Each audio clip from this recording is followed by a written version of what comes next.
To NBC, it's cutting ties with its NFL commentator Shannon Sharpe. The move coming after Sharpe, of course, the Hall of Fame tight end, settled a lawsuit accusing him of sexual assault and battery. Right. It's them young ones that cut me. Yes. That'll do what you want. Yeah. Ain't nobody gonna tell me I've been dependent. I pay my bills. Right. I pay the cost to be the boss. You the boss by yourself. Just saying, it's a crazy time. You can't afford not to like black people. You don't like black people enough, you could become one yourself. I'm not the only black man with a bunch of mugs. For that, but I just wished of all things, like I said, hey, they did what they felt they needed to do, and I'm at peace with that. But I just wish, guys, this thing could have waited until Monday. Cat Williams just went off on Shannon Sharpe after ESPN dropped him, and he didn't hold back one bit. Cat was clowning Shannon, saying it's hard to feel sorry for him when he ignored all the warning signs. After spending so much time giving advice like he was some kind of life coach, Shannon still walked right into trouble. ESPN cut him loose right after he settled a $50 million lawsuit with OnlyFans model Gabriela Zuniga. And the timing had everyone talking. But here's the shocking part. Cat had already warned him on Club Shay Shay. He looked Shannon straight in the eye and said that messing around with white women could lead to serious problems. But I'm not going to act like I'm not scared of them. I have a reason to be scared. You could be Kang the Conqueror, and they could take your rabbit ass down in 2 weekends. Monique even backed him up. She gave Shannon some real unfiltered advice about relationships and didn't sugarcoat a single word. I'm grateful I'm not 56 and trying. You tried to say what you tried to say. I'm looking right at you. I ain't backing down. You better take your old ass and get somebody to love you. Damn. But Shannon ignored every single warning. And now look where he's at. No job, public embarrassment, and trying to clean up a mess that could have been avoided. Instead of playing it smart, he made a huge mistake, dropped a massive settlement bag on that model, and ended up all over the headlines for the wrong reasons. And just when it seemed like things couldn't get worse, ESPN cut him loose. Let's be honest. What major network wants to keep someone whose name is tied to a lawsuit with such serious accusations? It's a public relations nightmare, and executives aren't willing to take that risk. Now, Cat Williams is basically shouting, "I told you so." Sources close to him say he has zero sympathy for Shannon because the man had everything: respect, success, a big platform, and threw it all away with bad decisions. One insider revealed that Cat didn't bring up the warning about white women just to stir drama. He already had proof. Cat knew Shannon was involved with that young OnlyFans model long before the lawsuit happened. He saw the setup coming from miles away. And when Cat mentioned Jonathan Majors during their interview, it wasn't random shade. He was talking directly to Shannon.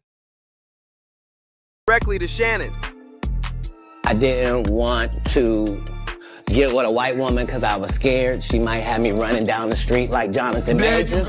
Come on, Cat. Not because I didn't like white women. I think white women are as great as any other women. But I'm not going to act like I'm not scared of them. I have a reason to be scared. You could be Kang the Conqueror, and they could take your rabbit ass down in 2 weekends. And that's the truth of the matter, so I stayed away from that. And Cat didn't stop there. You see Jonathan Majors, what he went through. Marvel dropped him as soon as the conviction came out. And you were telling the Hey, you saw that black woman come get his charge cut in half? Thank you, Megan Good. God bless you, coming to save that slave. If he'd had to be there by himself, he was getting all four. Guilty. She came in there, was just so beautiful, they had to knock half of it off. Bless his heart. This just proves again that while Cat might joke around, he doesn't lie. Shannon had all the warnings and still refused to listen. And here's the wild part. Shannon actually thought paying millions in a settlement to the OnlyFans model would calm things down and save his job. But ESPN wasn't buying it. They cut him off anyway. Meanwhile, Gabriela pulled the ultimate power move. Just 24 hours after news of the settlement broke, she went on Instagram and dropped a bombshell. Today, I have decided to retire from OnlyFans. Thank you for the incredible support you've shown me for the past few years. This community has given me a life I could never have imagined. I'll still be active on social media and have several new projects in the works that I can't wait to share. I'm truly excited for this next chapter. To retire from OnlyFans. So basically, thank you for the Shannon incredible support you've shown retired me for the past She few walked years. away with This community has given generational me a wealth. life I could thanks never to- have imagined.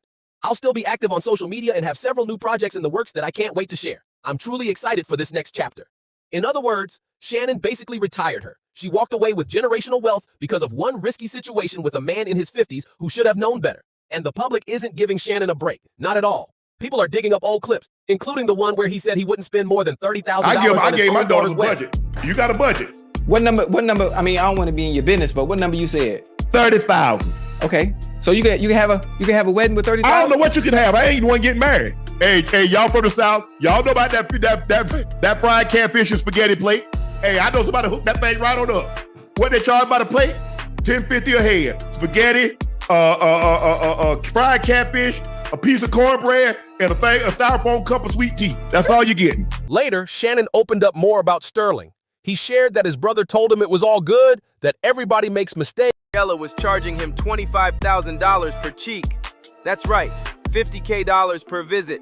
And he was And despite everything that happened, Shannon still showed love to ESPN. He kept it respectful, thanked them for the opportunities, and didn't throw any shade. Now the leaks are starting to come out, and this is where it gets even messier. Text messages allegedly show Shannon admitting that Gabriella was charging him $25,000 per cheek. That's right, $50,000 per visit, and he was actually paying it. The internet is roasting him. Fans are saying this entire scandal was needed just to expose Shannon as the hypocrite he really is. Think about it. He's out here dropping millions on a former adult worker, but when it came to his own daughter's wedding, he capped the budget at $30,000. People online aren't letting that slide. And if you thought it couldn't get any more humiliating, it did. Just days after Shannon settled that lawsuit and handed over a huge payout to Gabriella, ESPN hit him with the final blow. They officially cut ties with him. But here's the kicker. ESPN didn't even release a formal statement. When People magazine reached out for comment, they straight up ignored the story. They acted like Shannon never even worked there. Like, Shannon who? Shannon finally broke his silence on July 30th during his Nightcap podcast. He said he was at peace with being fired, but then revealed something heartbreaking. He admitted that he had begged ESPN not to announce the firing until after his older brother, Sterling Sharpe, was inducted into the Pro Football Hall of Fame. Shannon said he felt horrible because he knew the scandal and the firing would overshadow Sterling's big Obviously, I'm sure everybody's heard the news by now that I will not be returning to ESPN.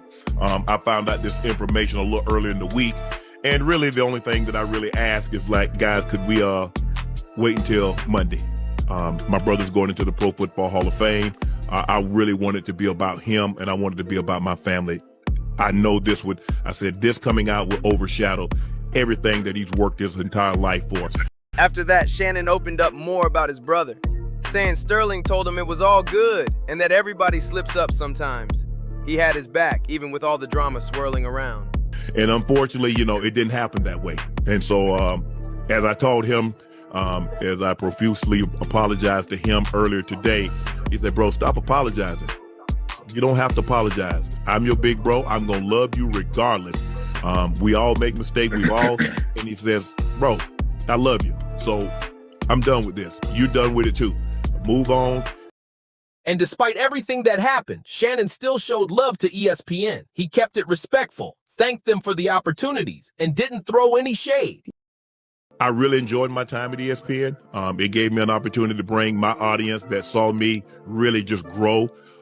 They saw me, Lakers in 5, and they saw me say all these analogies that my grandparents gave me, and I was able to bring that to ESPN. So I'm very, very grateful for that. But I just wished, of all things, like I said, hey, they did what they felt they needed to do, and I'm at peace with that. But I just wish, guys, this thing could have waited until Monday. He closed it out with a heartfelt message to his brother.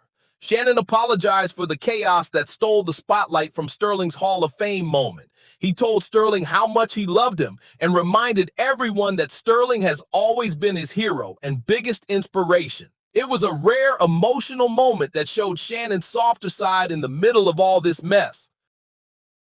Bro, again, I know you told me this, I don't have to apologize, but I'm going to do it one final time tonight, and I won't apologize again. I'm sorry that I upstaged you in this manner.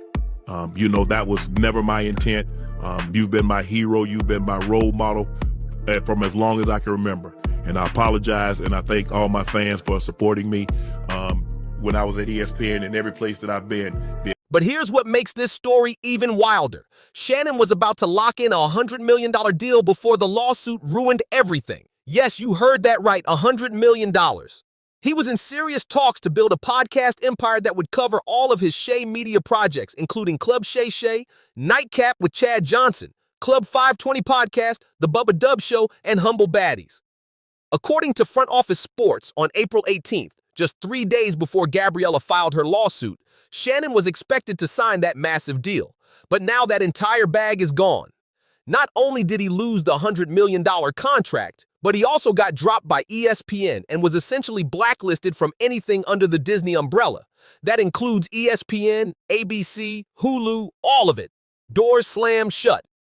Once your name is tied to a scandal this messy and public, especially involving accusations this serious, there's almost no coming back in those tight corporate media circles. Shannon had the golden ticket and threw it all away over a 19-year-old white girl he had no business messing with in the first place. And this brings everything full circle. Cat Williams called it from the beginning. Nobody's crying for Shannon. He had the power, the deals, the respect, the platform. And he fumbled it all with one reckless decision after another. But now it's your turn. What do you think? Did Shannon bring this on himself? Was ESPN right to drop him the way they did? And how do you feel about him handing over millions to an OnlyFans model while putting his own daughter on a $30K wedding budget? Drop your thoughts in the comments. Don't forget to like, share, and subscribe. More stories are coming. See you in the next one.